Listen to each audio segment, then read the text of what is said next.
nagkakasala. Okay? And then meron pa po dito, no? Father Daniel, good PM po, alam nyo po ba yung punong sinukuan? Talagang bang sinukuan? Parang sumuko na to. Kasi pag pinutol nyo sanga, may cross sa loob ng mga sanga. Maganda po. Okay? Ginagamit po ang kahoy ng sinukuan kontra para mabait daw yung mga kinakausap. Well, that's a superstitious belief, no?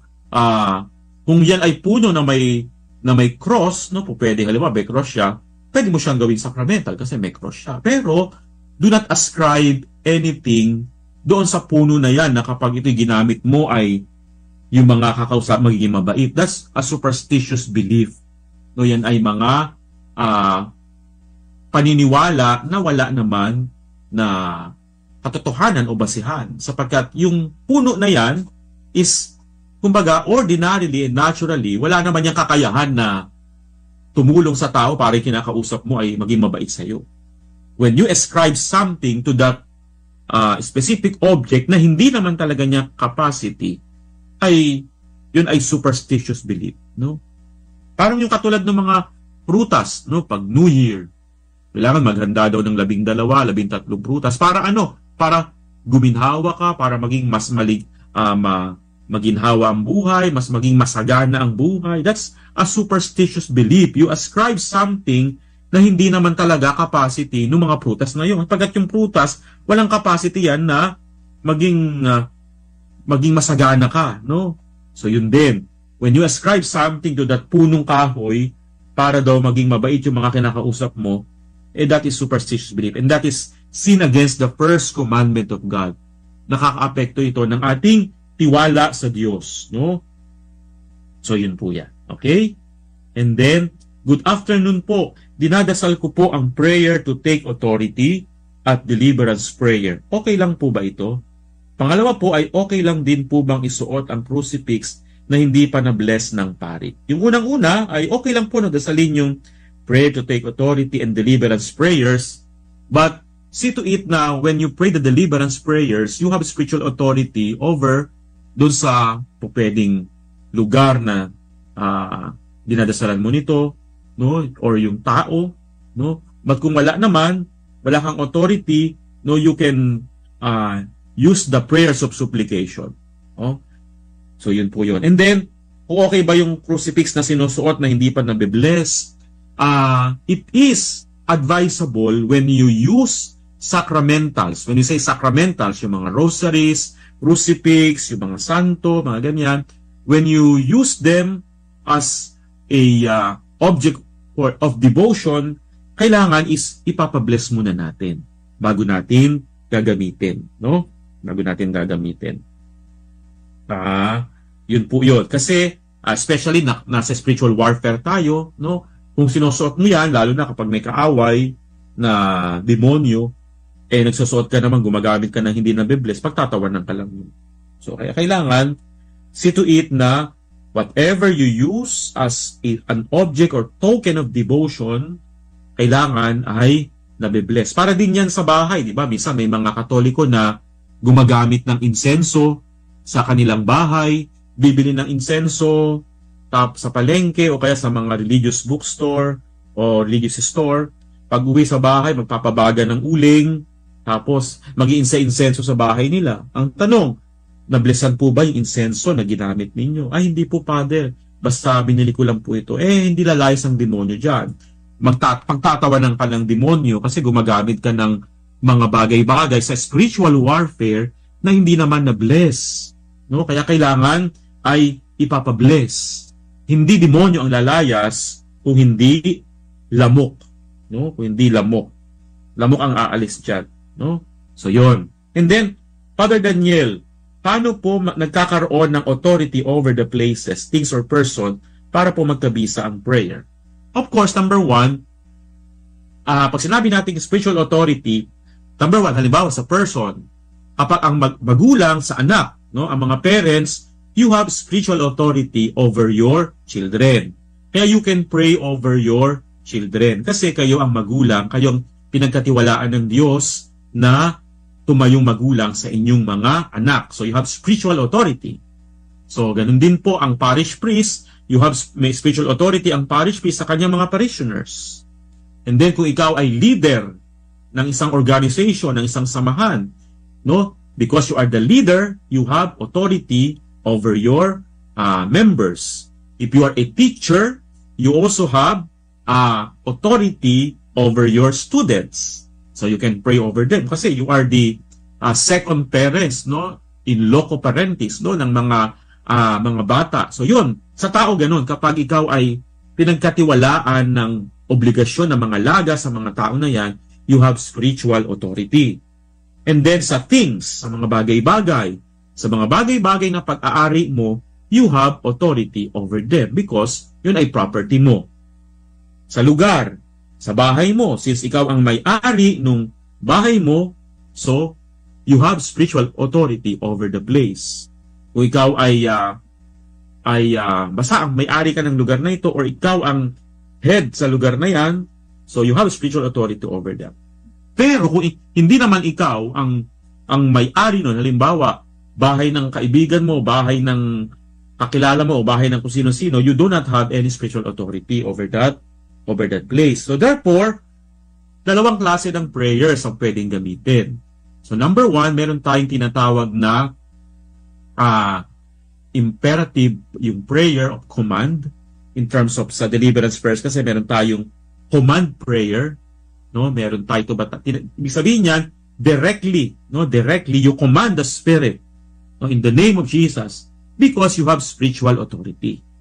But if you do not have spiritual authority, what prayer could you use? You can use prayers of supplication. So ano po yung pagkakaiba nun? Yung prayers ng command prayer or imperative prayer tsaka yung prayers of supplication.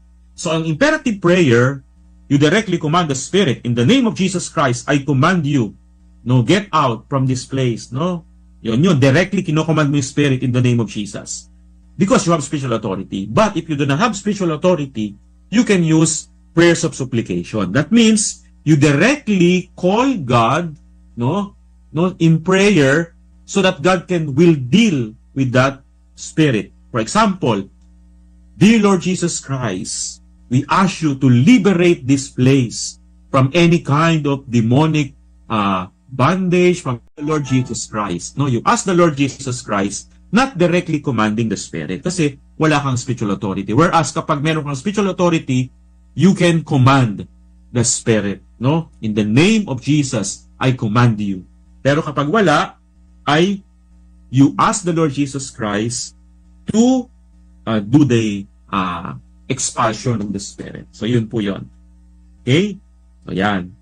And then, pahabol po, kung ang isang Katoliko ay gustong magpa-deliverance prayer sa isang exorcist priest, ano po ba ang procedure? Well, usually, pwede naman any priest, no, could do the deliverance prayers.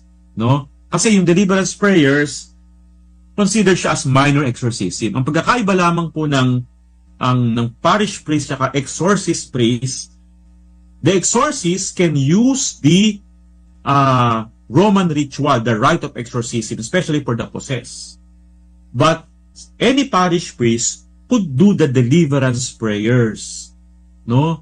Because they have spiritual authority over their parishioners. So yun po yun. Minor exorcism. Basta, as long it's a minor exorcism, any priest can do that. But ang pagkakaiba lang, the exorcist can use the Roman ritual of exorcism, the solemn rite of exorcism. Kaya, kasi akala nung iba, exorcist lang po yung yung makakagawa nun. Yes, exorcist can do the Roman ritual prayer, the solemn rite of exorcism. But the minor exorcism, any priest can do that, no? Using the standard prayer of deliverance, no? Kaya yung mga nagpapabless po dyan ng bahay, you can also ask your parish priest to bless your house, especially kapag may mga manifestations, but using the minor exorcism or prayers of deliverance. Pagpatuloy po natin yung ating tinatalakay kanina. So, pinag-usapan natin yung mga purpose, yung operations, and then ngayon, means, no? Means ng mga curses, ng mga spells na yan, no? Number 1 is through hexes and spells. Pag sinabi nating means, ito yung nagiging vehicle to send curse, no? Through hexes and spells. Pag sinabi nating hexes or spells, ito yung tinatawag nating magmamanufacture ka ng mga object out of strange materials na may symbolic value, no, na to tangible sign to do harm. Na example nito, as I said kanina, puppets, meat with pins, bones ng namatay, no? Meron yan sa probinsya, may mga ginagawang anting-anting nga yun, yung mga kinukuha yung buto sa tuhod, no? Ginagawang agimat o anting-anting, no? Blood, toads, no? Ginagamit din yan, yung mga palaka, chickens, and insects. At ito yung mga most commonly used means to achieve evil, no? Yung mga object na yan, no? Yung mga talismans, etc. And then with evil eye, no? With evil eye, yan yung mga sample ng mga hexes or spells through objects. Yan yung nagiging vehicle, no, para ipadala yung mga curses and spells and hexes. Pangalawa, may evil eye tayong tinatawag, no? Yung evil eye ay example nito ay usog, no, yung mga balis-balis sa Philippine setting. So evil eye sa pamamagitan ng pagtingin, sa pamamagitan ng paghawak, pagtapik. Yan ha. So yung curses na ipapadala through evil eye, tingin, titig, tapik. Yung iba, may tinatawag na mga palipad hangin, yung mga ganyan, no, yung causing headache. So yun, no? Ang tawag natin is evil eye. Mamaya, pag-usapan natin yan. Or pwede rin, ayan, tingin. Or with a telephone. So whether in silence, word, breath, or something else, pwede rin pala magpadala ng curses or hexes or spells through telephone. No? Kaya iingat din tayo. So evil eye. So pag sinabi nating evil eye, it is a human look, no, believed to cause harm to someone or something. Yung balis or yung usog na tinatawag yan sa Pilipinas, meron tayong phenomenon yan, no? Usog or balis na kapag tingin lang, nakatuwaan, no, nagkakaroon ng sakit, no? O kaya na usog yung no, napagkatuwaan yung puno o hindi na namunga, namatay, o pwede yan, no? So yun ang tawag doon is balis or usog.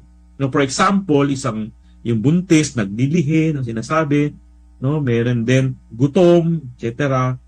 And then the effect of this ay yung taong nausog o nabalis ay sumakit yung tiyan, sumakit yung ulo, nawala yung appetite. So, sa Pilipinas, ang ginagawa natin dyan, kadalasan, ay nilalawayan. May mga ganun-ganun, nilalaway-lawayan, ano? So yan, no? So evil eye is a human look believed to cause harm to someone or something. The harm may have come in the form of anything from a minor misfortune to disease, injury, or even death. No, symptoms of illness caused by the evil eye include loss of appetite, excessive yawning, hiccups, vomiting, and fever. Yung mga balis-balis. Sa Philippine setting po, ang tawag natin dyan ay usog. Ayan, usog or balis. No? Ayan. Napagkatuwaan yung bata sumakit ang tiyan, sumakit yung ulo, nag-iyak-iyak kasi nabalis siya, usog siya. Kaya kadalasan pera usog, nilalagay yung laway sa daliri para tawag dito, gumaling sa kanilang mga usog-usog. So meron tayong ganyan na nangyayari, no? Kaya naglasuot ng mga ganito, no? Mga bata, no, yung mga ganyan, pag may mga binibinyagan, no, may suot-suot na ganyan, etc. Ito po ay mga tinatawag na occult object po ito. So we discourage the use of this. Pag binuksan niyan, kung ano-ano mga nandiyan dyan, mga dyaryo, may mga buto-buto, may mga tawas, etc. Lalo na yung mga bata, yung amulet na ito, pera usog na ito, no?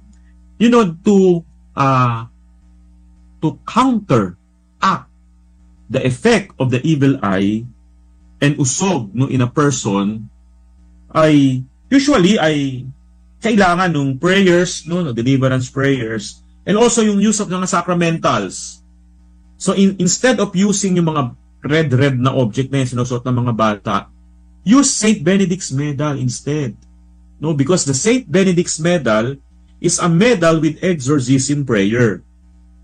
Alam po niyo yung Saint Benedict's medal, no, yung may mga letter, may cross, tapos may image sa Saint Benedict, may mga letters. Yun po ay exorcism prayer. So, kung meron kayong Saint Benedict's medal, see to it na napablesan siya using the prayer of exorcism and prayer of blessing sa medal ni Saint Benedict. Hindi lang basta-basta yan babas-basa ng pari na kung ano-anong words ang ginagamit, sapagkat meron talagang specific exorcism prayer and prayer of blessing para sa medal ni Saint Benedict. Kaya yun yung isa sa mga ginagamit nating sacramental. Hindi po ito agimat, ha? Hindi po ito pangontra, hindi po ito anting-anting, kundi ito'y sacramental na kung saan ito ay instrumento for us to receive, no? To prepare ourselves to receive God's graces. So, yun. And then, how do we protect ourselves from curses? Ito na. So, how to protect ourselves from those curses. Yung binanggit ko kanina, lahat ng yan, no? How to protect ourselves. Number 1, protection on the level of our soul. Ano daw yan? In this case, kailangan natin to be in the state of grace. No? Kasi kapag ang tao ay nasa state of sin, madaling kapitan. Kasi sa spiritual warfare, negative attracts negative. Kapag ang tao maraming negative, pag sinabing negative, kasalanan, na hindi na ikukumpisal, mga galit, pinanakit, sama ng loob, yung mga heart's baggages, kapag maraming laman ang puso ng tao na ganyan, so ibig sabihin, maaari siyang lapitan. Kaya we need to have that protection on the level of our soul. Kaya napaka-importante, we are living in the state of grace, not in the state of sin.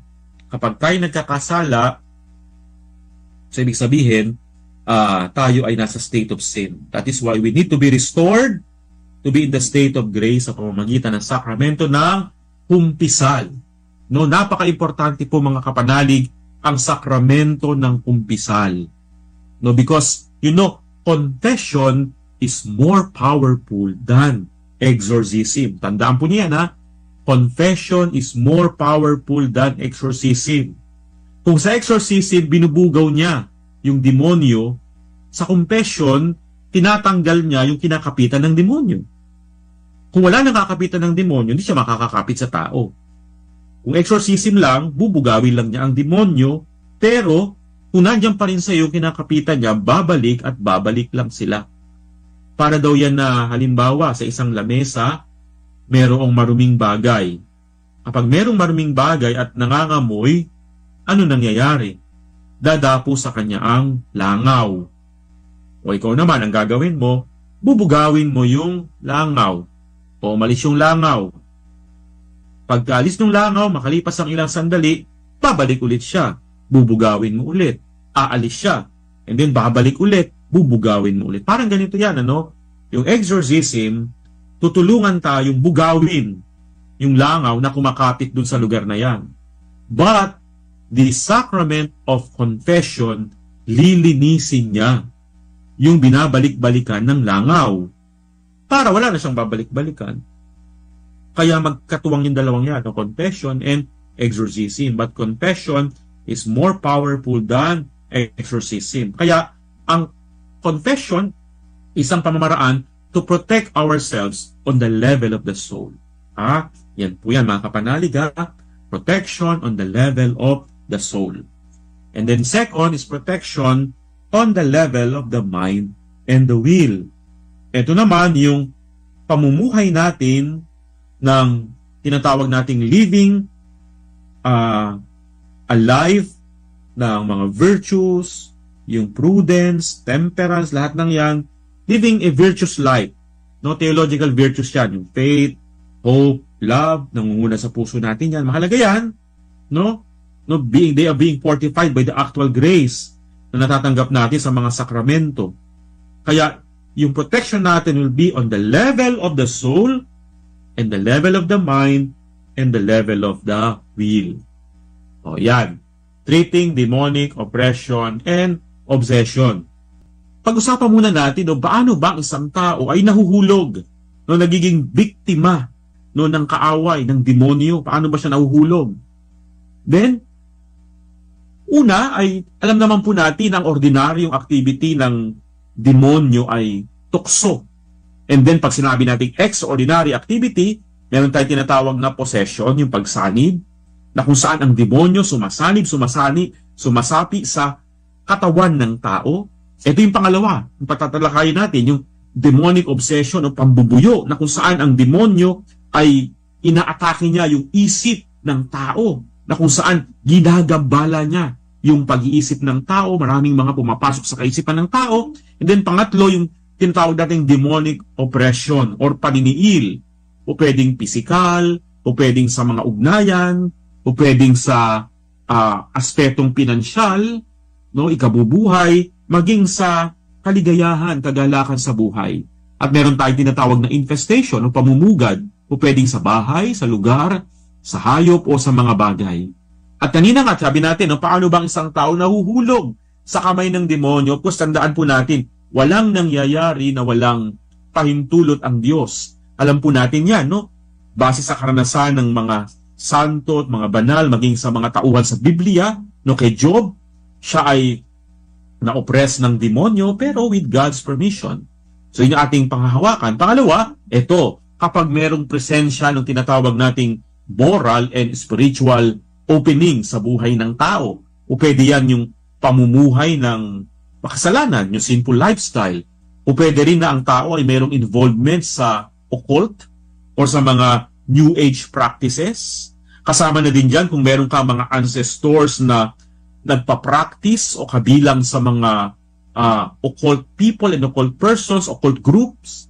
So yan. And then kapag ang tao mayroong karanasan ng trauma or abuses no, sa kanyang pagkabata, maraming mga pang-aabusong naganap sa kanya, so nag-iwan ito ng mga negatibo sa kanyang puso, sa kanyang emotion, sa kanyang kalooban, na nagiging paraan ng kaaway para siya ay humapit.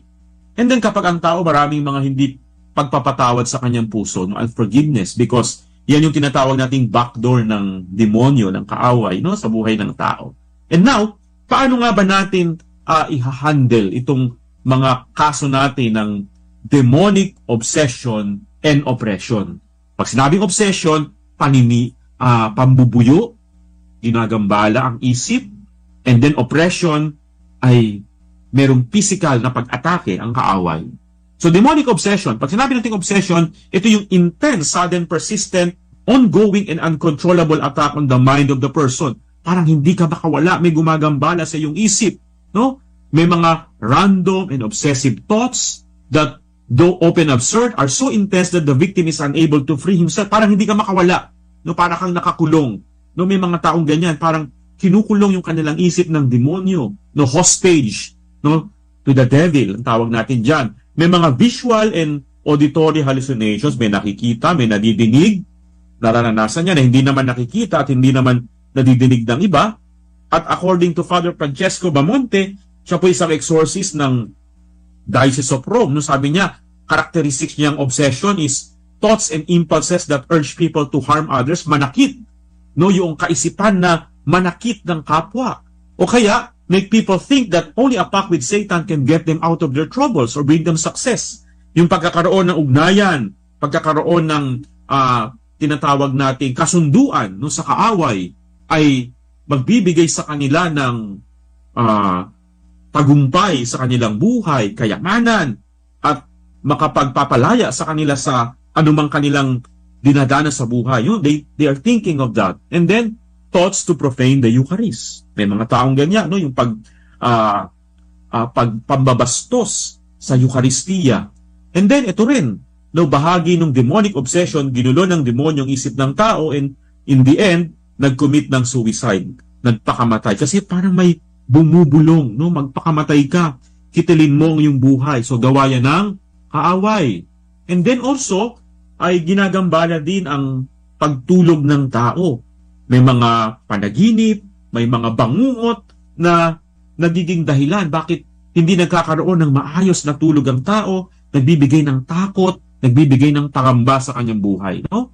So yan, no? Parang may dumadagan. So bahagi din yan. Or included here is the compulsive nature of habitual sin. Ibig sabihin po niyan, meron kang kasalanan na gusto mo nang iwanan, gusto mo nang iwasan, pero ang hirap mong bitiwan.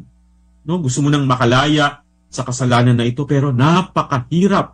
No? Sa mga oras na lalakad ka na pasulong, parang may humihila sa pababa. No? So yun. That's the habitual, yung compulsive nature of habitual sin. Someone or something is pulling you down para hindi ka lumago at hindi ka magtagumpay sa kagustuhan mo na makalaya sa kasalanan. Yun yung demonic obsession. Now, when we say demonic oppression, so ito naman yung pwedeng in a form of external physical attack, may physical silang pag-atake, may sakit na nararanasan na gawa ng kaaway. Kung yung kanina, ang inaatake niya is isip, that's obsession or pambubuyo, ito naman ngayon is namimisikal na siya, nang-aatake na siya physically. Pwedeng sa kalusugan, no, may mga kaso po tayo na ganyan, na ang demonyo can also provoke sickness.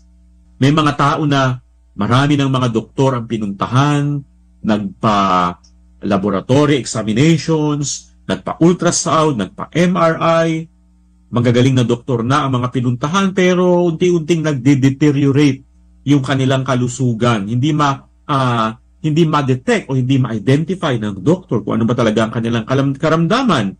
Pati mga gamot, parang walang epekto, unti-unting ang kalusugan ay bumabagsak. So pwedeng because the person is being attacked by the enemy. Oppression, tawag natin dyan. Oppression sa pamamagitan ng health. Marami po tayong ganyan sa Bible, di ba? May mga tao sa Biblia na ang kanilang sakit, ang kanilang karamdaman ay hindi lang talaga natural na karamdaman, kundi karamdaman na gawa ng demonyo. Yung pinagaling ni Jesus na babaeng hukot, alam naman natin yung kanyang pagkahukot, ay hindi lang natural na karamdaman, kundi karamdaman gawa ng demonyo. Pangalawa, meron din yung the mute and the deaf, no? Yung kanyang pagkapipi, pagkautal, pagkabingi, hindi lang talaga natural na pagkautal at pagkabingi, kundi ito'y gawa ng demonyo. Kaya ang tawag natin yan is oppression sa pamamagitan ng health. Inaatake ang kalusugan ng tao. Pag sinabi nating demonic oppression, ito'y paniniil ng demonyo, number one, partikular sa kalusugan ng tao. Meron po tayong question mula po sa ating Facebook Live, no? Sa ating programa, mula po kay Salome Guevara, no? Sabi po niya dito, no, good afternoon, Reverend Father Daniel.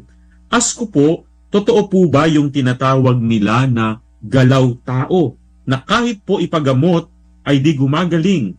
At ano po ba ang dapat gawin upang mawala ito? Ito po yung sinasabi natin, no? Yung galaw tao, ito'y tinatawag nating demonic oppression. Kasi ang demonic oppression, po pwede siya na directly or indirectly. Dalawang klase po yan, ha? Pag sinabi nating directly, direkta ang demonyo, nagbibigay ng sakit, nagbibigay ng karamdaman sa tao. Pwede rin namang indirectly na sa pamamagitan ng ibang tao, po pwedeng magkaroon ng sakit yung isang tao dahil sa inggit, dahil sa galit, no? Kumbaga, kumonsulta, humingi ng tulong sa isang taong mayroong kapangyarihan na tinatawag nating black magic o kapangyarihang itim na mula sa demonyo para bigyan ng sakit o karamdaman ang isang tao. And therefore, the nature ng sakit na ito is something spiritual, something demonic. Kaya kahit na magpa-doktor ka na magpa-doktor, anong klaseng gamot ang ibigay sa iyo, walang nangyayari.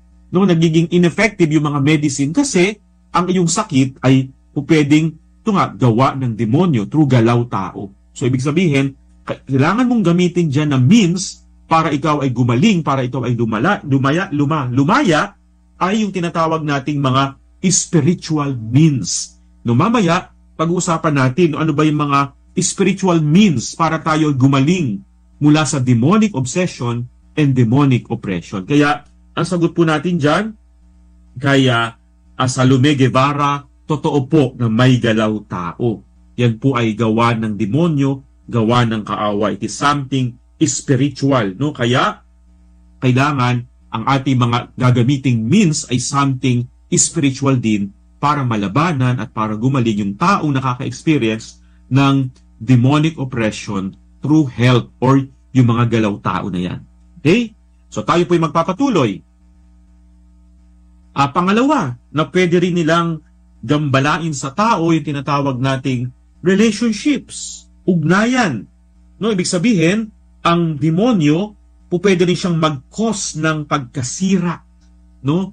Pagkasira ng ugnayan sa pamilya, sa mga mag-asawa, no? Lalo na yan.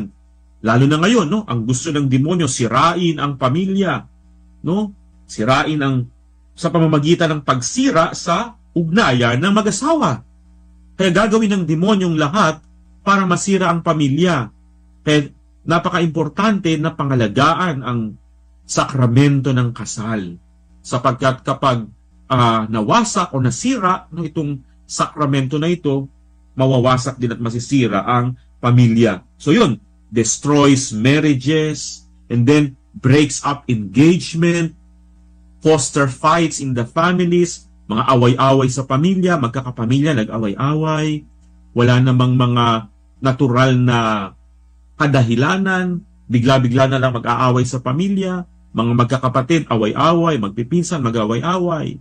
No, pinahihina nito at winawasak yung pakikipagkaibigan, no? Yung friendships, ending in the desire for isolation. Kaya gugustuhin mo na lang na mapag-isa ka na lang. Kasi yan ang talagang gawain ng demonyo, is ihiwalay ang tao sa kanyang kapwa sa pamamagitan ng kaya pag-aawayin kayo, no, it will sow division. Kaya nga ang tawag sa demonyo ay diablo, diba? Pag sinabi nating diablo means to divide and to separate. Kaya bukod sa ang inaatake ng demonyo is kalusugan, bukod sa health, the devil also attacks relationships, family, asawa, kaibigan, community, mga organizations, mga magkakasama sa opisina. So lahat ng yan ang kanyang gusto is sirain at wasakin. Kaya part yan ng demonic oppression, no? Relationship. Pangatlo, business. Pwede yan, or job. Yung iyong financial stability, no? Pwede ring gambalain ng demonyo yung kabuhayan ng tao, no? It includes impossibility to find work. Hindi ka makahanap ng trabaho, apply ka ng apply, dahil mo nang pinag-applyan, so wala lang, parang walang nangyayari, no? Or when it seems that a job offer is certain, no, kumbaga parang inaasahan mo na ito, makukuha ka na dito, and then eventually wala din, bumagsak din, no? And then yung mga wealthy suddenly forced into poverty, business started to fail, bumabagsak yung negosyo, bumabagsak yung business, yung employee nawawalan ng trabaho, at laging walang kadahilanan. So walang explanation. Kasi pwedeng ginagambala ng demonyo ang economic status o financial stability ng iyong buhay. So kaya tatlo yan, ha? Yung health, kalusugan, pangalawa, ugnayan, relationship, and then pangatlo, yung financial or economic condition ng tao. So, pwede yan. And then, ayan, enjoyment of life. Hindi mo na ma-enjoy yung buhay. Parang walang galak. No? Kung gusto mo na lang, lagi ka na lang malungkot sa buhay. So, kasi ang demonyo ang nagbibigay ng kalungkutan na yan. And then, eventually, hahangarin mo na lang na magpakamatay because of despair. So, kaya nangyayari, may mga tao na nagkukumit ng suicide. Kaya yun. Demonic obsession and demonic oppression. And then, how do we understand? Paano ba natin maunawaan at maintindihan ang galaw, no, yung ng demonyo sa ating buhay? Sabi ko nga sa inyo kanina, meron tayong tinatawag na physical attack, no? Pag sinabi nating physical attack, direct, no? Directa coming from the devil, directa coming from the enemy, inaatake ka, nagkakaroon ka ng sickness, ayan, no? Sakit o karamdaman, gawa ng tinatawag dating infesting spirits, o pwedeng sa bahay, sa puno, sa nature, o tinatawag nating elemental spirits, laman lupa, engkanto, na matanda ka, na engkanto ka kasi naapakan mo, naihian mo, nasira mo yung bahay nila, etc. So yan po yan. Ang tawag dati is direct physical attack dahil nakagawa ka ng nasaktan mo sila o kung ano man yan, nagambala mo sila, bibigyan ka ng sakit o karamdaman, mamamaga ang paa, lalagnatin, no, namamaga yung ganito, masakit ang ulo. Unang pamamaraan yung direct physical attack. Sabi ko nga po sa inyo kanina, nagbibigay ng sakit at karamdaman, yung mga tinatawag nating elemental spirits, mga laman lupa, mga engkanto, kapag nakagawa ka ng masama sa kanila. Kaya nga tayong mga Pilipino, ayan, kapag merong pupunta sa isang lugar, nagtabi-tabi po, tabi-tabi po. Actually, ang tabi-tabi po ay isang form of submission. That means, nagsinasabit mo yung sarili mo sa kanila. So, instead of tabi-tabi po, you have to command them, in the name of Jesus, I command you, get away from this place. Instead of saying tabi-tabi po, because this is a form of submission. You submit yourself. Now, eto na, no? Inaatake ang tao sa 5 senses natin. Ano yan? Number 1, sense of seeing, eyes. No? May mga nakikita, no? May mga nakikita, especially, may nakikita ka na hindi nakikita ng iba. So you are being harassed through the sense of sight, eyes. Pangalawa, ears. O pwede rin yan na nakakarinig ng mga bagay-bagay na hindi naman naririnig ng iba. O dili kaya, may naririnig na boses na magpakamatay, saktan si ganito, gawin yung ganyan, hindi ka mahal ng Diyos, hindi ka mahal ng mga magulang mo. So, pwedeng gamitin ng demonyo itong ating sense of hearing para i-oppress tayo. Kaya, napaka-importante na we consecrate, no, our sense of hearing. And then touch. So, minsan, may mga pagkakataon na habang natutulog, merong gumagambala sa pamamagitan ng parang may nandadagan. Nangyayari po yan, ano? May humahawak sa kamay, may humahawak sa paa, merong parang dinadaganan ka, merong parang nire-rape, no? Meron po tayong mga cases po na ganyan, ano? Yung sexual harassment during time ng sleeping po nila, no? Ay, nakuhubaran, nilililis yung suot na damit, no? And then, parang may pumapatong sa kanila. So, we call that yung phenomena ng incubus at succubus, no? Yung sexual harassment coming from the incubus and succubus spirits, no? So, yun, touch. O kaya, meron namang paggising, may parang mga pasak-pasak, no? May mga ganyan. No, that's also part of touch. No? And then, smell. Especially, nangyayari ito sa isang infested na lugar, no? Nagkakaroon ng mga foul odors, no, sulfuric odor, na kahit anong gawin mo, no, lagyan mo na ng mga pabango, glade, lahat ng yan, parang hindi mawala-wala, no? So, pwede yan. O kaya, next is yung taste. Pwede rin naman yan. Yung pagkain, nagiging unpalatable para doon sa taste buds ng tao. No, of course, gagamiting paraan niya ng demonyo para hindi ka makakain ng maayos. Not because merong COVID, kung hindi nais na pababain ang iyong kalusugan, no? Pahinain ng kalusugan ng tao kapag hindi kumakain. So yun yung sa iba't ibang senses, no? Attacks on different senses ng tao. Eyes, ears, touch, smell, and taste. And then also, pwede rin yung harassment sa iba't ibang area sa buhay ng tao. No, number 1, pwede rin sa tinatawag nating emotions, no? Pag sinabi nating emotions, nagkakaroon ka ng parang uncaused depression, anger, fear, may bigla ka na lang matatakot, kinakabahan, nagagalit, because evil spirits can also trigger emotions. Nakakapag-trigger sila ng emotion para magalit ka, para sumama ang loob mo, para matakot ka, and then in the end, depression. No? So yun. And then pangalawa, aside from emotions, imagination. Yung ating imagination, nagkakaroon ka ng, halimbawa, during time of prayer, pwede yan. Nagkakaroon ng mga immodest image, mga sexual and blasphemous images, bigla na lamang nagpa-pop up no, sa iyong isip, no, ginagambala ka dyan, o pwede yan, nagpapasok ang demonyo ng mga images no, sa isip ng tao. And then sleep, ayan. Pag sinabi nating sleep naman, ito yung mga nightmares, mga dreams. No, common theme yan sa demonic tinatawag nating harassment. No? Yung mga blood, violence, including end of the world scenarios, etc. Parang may kumukuha sa iyo. So yan, sa sleep yan. And even memory. No? Pwede nilang i-harass yung ating memory. Sa paanong paraan? Kapag merong masyadong pag-alala sa mga past hurts and traumatic experiences na nagdudulot ng depression sa tao. Kaya we cannot move forward, we cannot move on kasi parang may humihila sa iyo.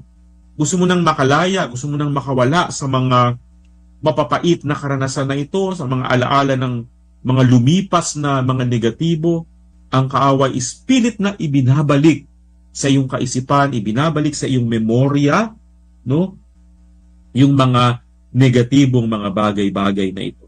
Kaya ikaw naman, ano ang magiging dulot nito sa iyo? Hatred, unforgiveness. No, itong dalawang to ha, yung hatred and unforgiveness are two of the most powerful forces, no, that keep demons attached to the person. Remember that, no? Tandaan po ninyo ito mga kapanalig ha. Dalawang powerful forces sa emotions ng tao na nag-a-attach ang demonyo, no? Hatred and unforgiveness. Ayan yan ha. Dalawang powerful forces that keep demons attached to the person. Kapag marami kang galit, no? Marami kang hindi pagpapatawad sa iyong puso, no? Yan yung kinakapitan ng demonyo. Sabi nga natin kanina, ito yung mga spiritual openings ng tao. No? And then, aside from memory, pwede rin sa spiritual, kasi the devil can also cause dryness in prayer, no? And spiritual desolation, as well as spiritual decline. May mga tao na bigla na lang babagsak yung kanilang spiritual na buhay. Dati-dati, nagsisimba, nagdadasal, nagro-rosaryo, nagkamukat-mukat, ayaw nang magsimba, ayaw nang pumasok sa simbahan, ayaw nang magdasal, ayaw nang magrosaryo. No, galit na pag niyayaya mong magsimba. Tapos kung ikaw naman ang kapamilya niya, pag nagsisimba ka, nagagalit sa iyo, pinaparatangan ka o nagpabibitaw ng mga masakit na salita, po pwede yan, no? The devil can cause that, no? Kaya spiritual aspect, spiritual component, no? So yun, kailangan nating malaman at matutunan yan sapagkat bahagi iyan ng tinatawag nating demonic oppression. Kaya sabi ko nga sa inyo kanina, ang topic natin ngayon is how to treat demonic obsession and oppression. Paano ba ang tao makakalaya sa tinatawag nating pambubuyo ng demonyo, demonic obsession, paggambala sa isip ng tao ng demonyo at demonic oppression, paniniil ng demonyo sa pamamagitan ng health, relationship, economic condition, enjoyment of life. So yun. Now, remember that curse is a form of demonic oppression. Sumpa, no? Hulam, bahagi din yan. Spells and curses. Very generic po yan, yung curse na yan. Pag sinabi nating curse, no, ibig sabihin po niya na curse ay harming others through demonic intervention. Pananakit, paniniil, pagbibigay ng karamdaman, sakit sa ibang tao sa pamamagitan ng tulong ng demonyo. So, pwede yan. Ang kadalasan, itong mga sumpa na ito, mga kulam na ito, etc. ay because of the reason of hatred, dahil galit, dahil naiinggit, or you would like to take revenge. Kaya, through a spell, no, merong curse or spell, ay na-conjure ng spirit sa pamamagitan ng occult practitioners. So, para makapanakit ka ng kapwa, so ano ang vehicle? Ayan, curses or spells. So, yan ang nagiging vehicle para manakit ng kapwa. So, demonic oppression can also be through spells and curses. And then, some signs na mayroong curse, no, sa tao. So, ano-ano yung mga signs? Number 1, chronic depression and sickness. Lagi-lagi nagkakasakit.